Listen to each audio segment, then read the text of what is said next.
ஜெயலலிதாவுக்கு ஓ பன்னீர்செல்வம் 2 கோடி ரூபாய் கடன் கொடுத்தாரா இல்லையா என்கிற விவகாரம் பேசுபொருளாகியுள்ள நிலையில் அது குறித்து அன்றும் இன்றும் ஓ பன்னீர்செல்வம் பேசியதை தற்போது பார்க்கலாம்.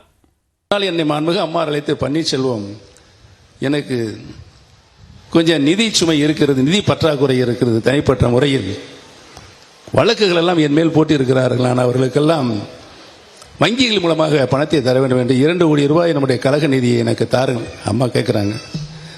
உண்மையிலே கண்ணீர் விட வேண்டிய நிகழ்ச்சி அது. நான் உடனே ஒரு இடத்தில் திருப்பி தந்துக்கிறேன் என்று கேட்டு உடனே நான் தந்து என்னிடம் ஒரே மாதத்தில் அந்த 2 கோடி ரூபாய் மாண்புமிகு அம்மார்கள் தந்தார்கள். இதுதான் வரலாறு. மாண்புமிகு அம்மா அவர்கள் அவருக்கு 2 கோடி ரூபாய் ரெக்கார்டர் பூர்வமாக கட்ட வேண்டியிருந்தது. புரிஞ்சுட்டீங்களா?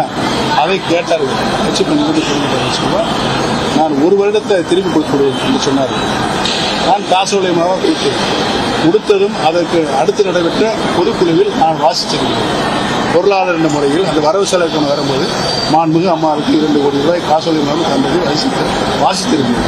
மீண்டும் மாண்புமிகு அம்மாவில் பொதுக்குழு முடிஞ்ச பிறகு கொடுத்துட்டாங்க, செக்கை கொடுத்து அது வரவாயிடுச்சு அக்கௌண்ட்ல. அதுக்கு அடுத்து நடந்த பொதுக்குழுவிலையும் நான் வாசிச்சிருக்கேன். பொருளாதார என்ற முறையில் வரவு செலவு வாசிக்கிறேன்.